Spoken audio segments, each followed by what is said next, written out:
다 함께 사도신경으로 주님께 우리의 신앙을 고백하시겠습니다. 전능하사 천지를 만드신 하나님 아버지를 내가 믿사오며 그 외아들 우리 주 예수 그리스도를 믿사오니 이는 성령으로 잉태하사 동정녀 마리아에게 나시고 본디오 빌라도에게 고난을 받으사 십자가에 못 박혀 죽으시고 장사한 지 사흘 만에 죽은 자 가운데서 다시 살아나시며 하늘에 오르사 전능하신 하나님 우편에 앉아 계시다가 저리로서 산자와 죽은 자를 심판하러 오시리라. 성령을 믿사오며 거룩한 공예와 성도가 서로 교통하는 것과 죄를 사하여 주시는 것과 몸이 다히 사는 것과 영원히 사는 것을 믿사옵나이다. 아멘.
오늘 함께 읽으실 성경 말씀은 이사야 29장 1절에서 14절까지 말씀입니다.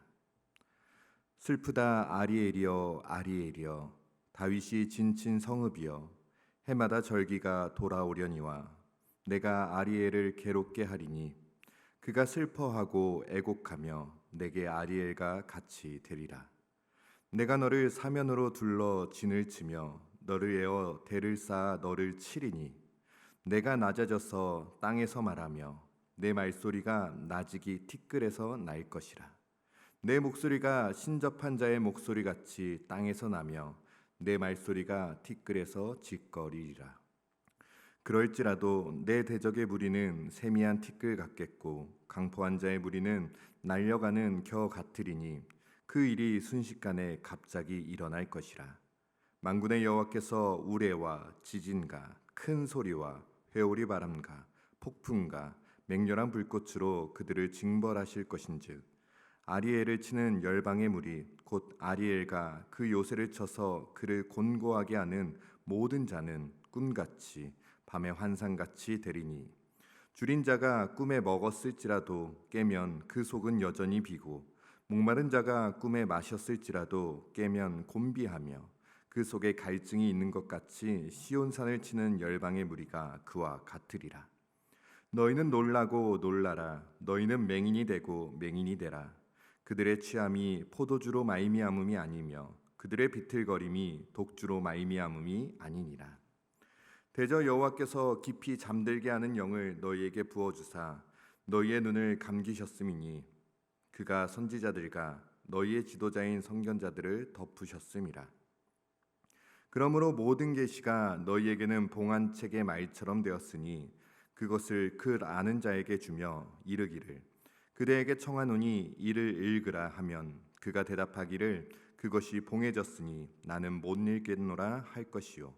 또 그 책을 글 모르는 자에게 주며 이르기를 그대에게 청하노니 이를 읽으라 하면 그가 대답하기를 나는 그를 모른다 할 것이니라.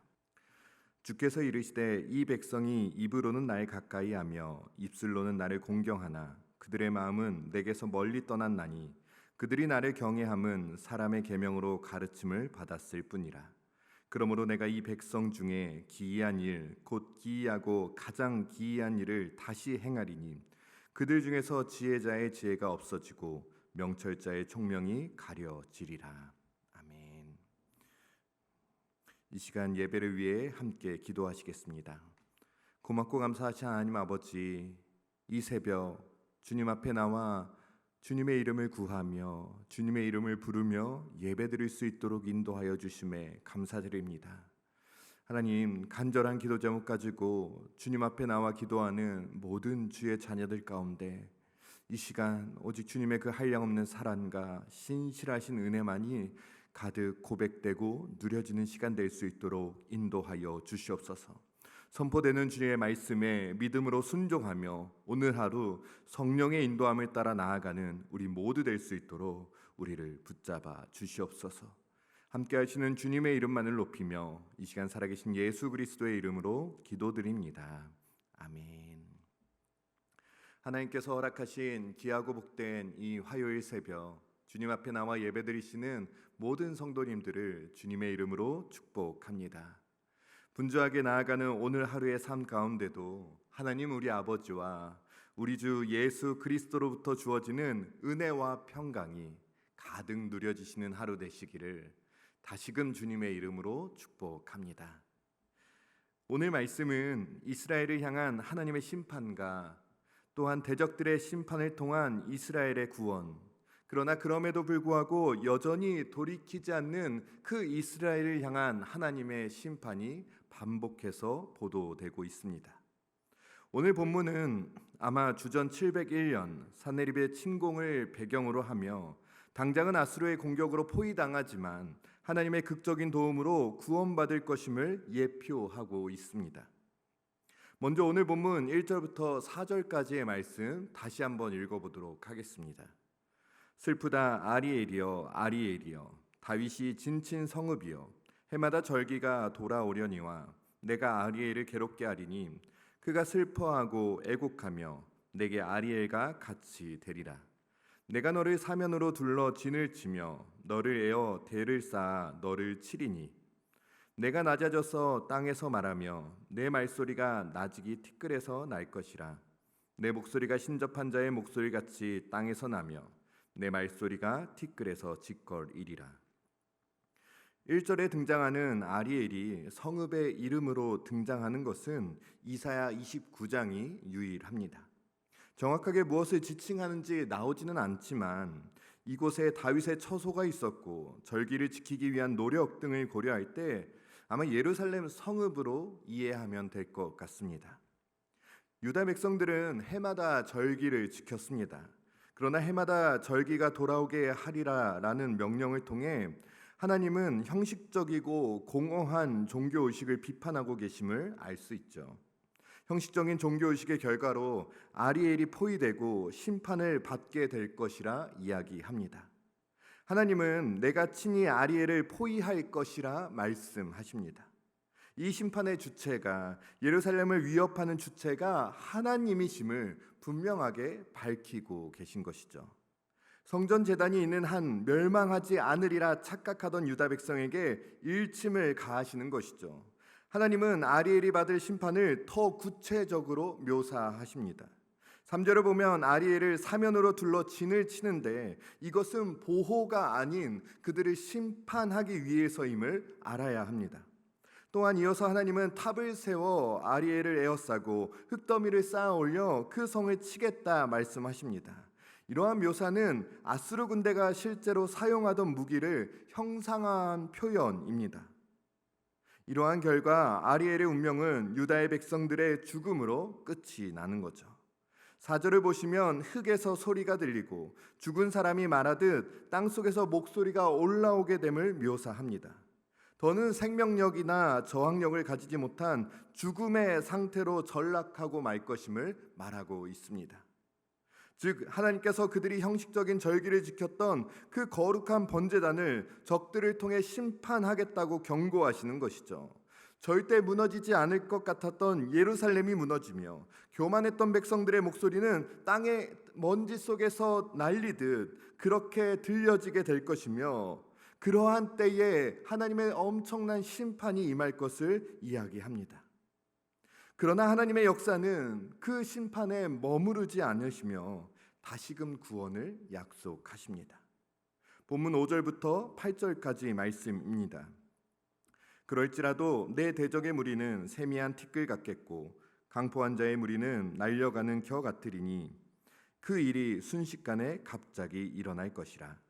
만군의 여호와께서 우레와 지진과 큰 소리와 회오리 바람과 폭풍과 맹렬한 불꽃으로 그들을 징벌하실 것인즉 아리엘을 치는 열방의 무리 곧 아리엘과 그 요새를 쳐서 그를 곤고하게 하는 모든 자는 꿈같이 밤의 환상같이 되리니 줄인 자가 꿈에 먹었을지라도 깨면 그 속은 여전히 비고 목마른 자가 꿈에 마셨을지라도 깨면 곤비하며 그 속에 갈증이 있는 것 같이 시온산을 치는 열방의 무리가 그와 같으리라.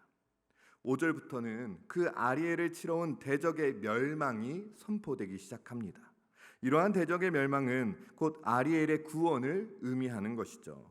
5절을 보시면 아리엘의 대적은 미세한 티끌처럼 바람에 날리는 겨처럼 되는데 이것은 심판을 이야기하는 것입니다. 이들은 심판을 받고 아무런 힘도 아무런 가치도 아무런 통제력도 없는 티끌이나 겨같이 될 거라 말하는 것이죠. 그리고 이러한 일은 순식간에 일어나게 됩니다. 인간의 눈에는 강하고 두려운 대적으로 보여도 하나님께는 먼지와 겨와 같은 것이었습니다. 여전히 해결되지 않은 문제가 있으십니까? 그 어려움이 삶을 짓누르고 계십니까? 오늘 문제보다 더 크신 하나님만을 바라보며 나아가는 우리 모두가 되기를 소망합니다. 그러나 이스라엘은 그러한 하나님이 자신들을 돌보고 계심에도 불구하고 여전히 하나님을 신뢰하기보다는 강대국을 두려워하였습니다. 이 마음도 조금은 이해가 되는 것 같습니다. 우리가 하나님을 밝히 알지 못하면 늘 흔들리는 것이 우리 인생이죠. 그런데 오늘 말씀을 보면 그 하나님을 신뢰하지 못하는 이스라엘에게 만군의 여호와께서 찾아오십니다. 번개와 지진, 큰 소리와 회오리 바람, 폭풍과 삼킬 듯한 불꽃을 동반하여 오시는 그 하나님의 현현을 보여줍니다. 그러한 하나님의 방문은 대적자들에게는 심판을, 아리엘에게는 구원을 나타내는 것이죠. 하나님은 친히 그 아리엘을 구원하시며 놀라운 자연 현상을 통해 위엄과 주권을 드러내십니다. 반면에 대적들은 한낱 꿈이나 밤의 환상에 불과하다 7절은 이야기합니다. 즉 그들은 실제가 아니라 허상에 지나지 않으며 그러므로 대적들은 유다에게 궁극적인 위협이 될 수 없음을 알려줍니다. 지금 이야기하는 이 아리엘, 이스라엘, 유다는 다 유다 백성, 그 이스라엘 성읍을 말하는 것이죠. 그들의 눈으로 봤을 때는 하나님의 말씀이 허상 같고 그 대적들이 실제같이 느껴지지만 하나님은 말씀하십니다. 내 능력이, 내 권능이, 내 주권이 실제이며 그 대적들, 그 원수들의 모든 모습은 허상일 뿐이라 말씀하시는 거죠.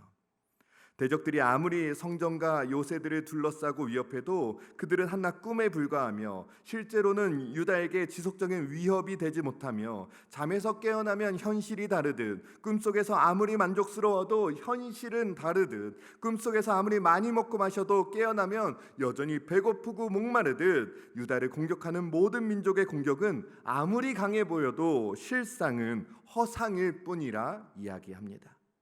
이것이 하나님께서 자기 백성들을 돌보시는 모습인 것이죠. 그러나 대적의 멸망이라는 기쁜 소식을 듣고도 끝내 하나님을 신뢰하지 않는다면 그들 앞에 놓인 것은 멸망뿐임을 다시금 본문은 이야기합니다. 함께 9절부터 12절까지 말씀 살펴보겠습니다.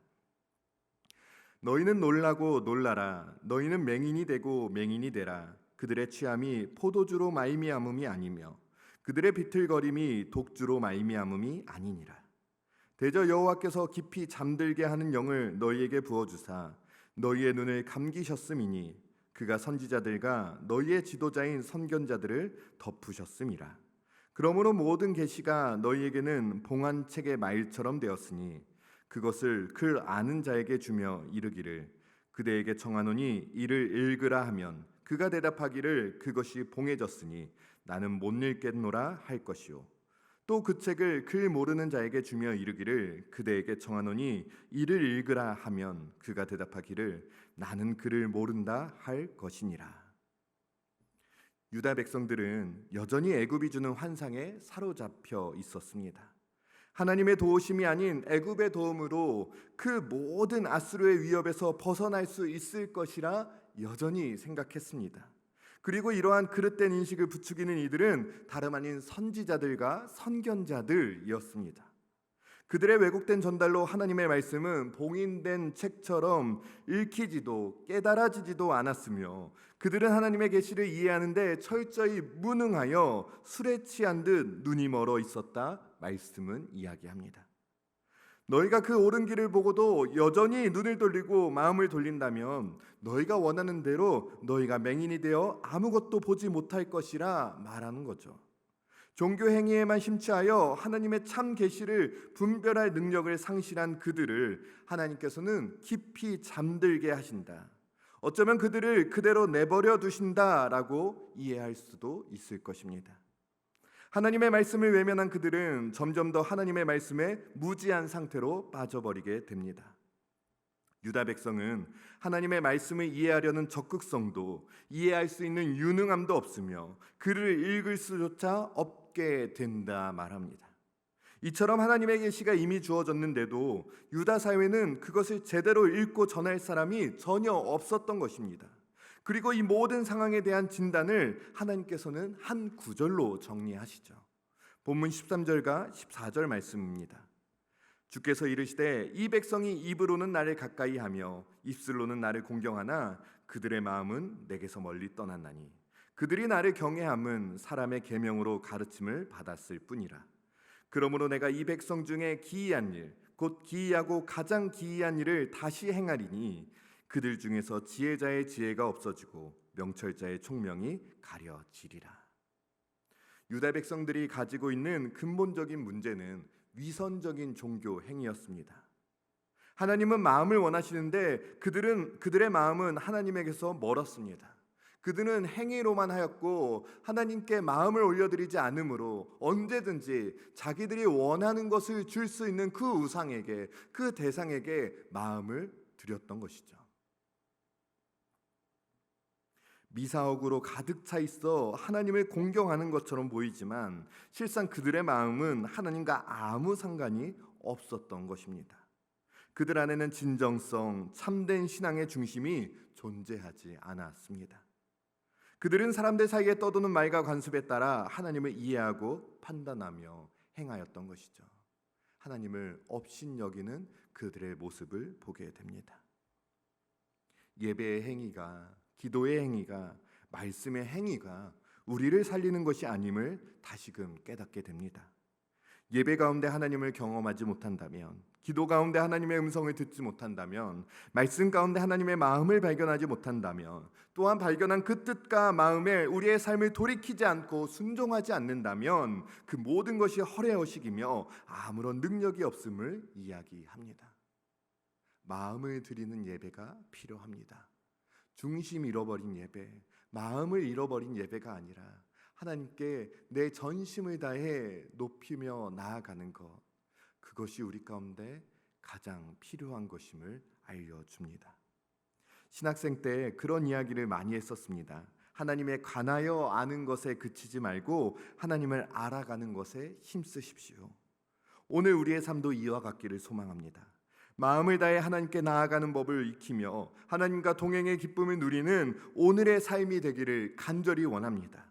그리하여 문제 앞에서 무너지며 넘어지며 다른 헛된 우상을 찾는 인생이 아니라 흔들리지 않으며 주님의 마음을 온전히 붙잡고 나아가는 우리 모두가 되기를, 오늘 하루 되시기를 주님의 이름으로 축복합니다. 더불어 주님께 우리의 마음을 올려드리며 오직 주님께만 우리의 마음을 올려드립니다. 오직 주님만을 내가 전심으로 예배합니다. 결단하며 소망하며 나아가는 하루 되시기를 한 번 더 주님의 이름으로 축복합니다. 함께 주기도문 하심으로 예배 마치겠습니다. 하늘에 계신 우리 아버지여, 이름이 거룩히 여김을 받으시오며 나라가 임하시오며 뜻이 하늘에서 이루어진 것 같이 땅에서도 이루어지이다.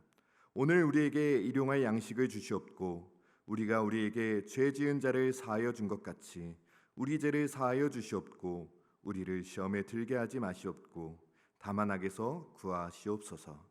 나라와 권세와 영광이 아버지께 영원히 있사옵나이다. 아멘.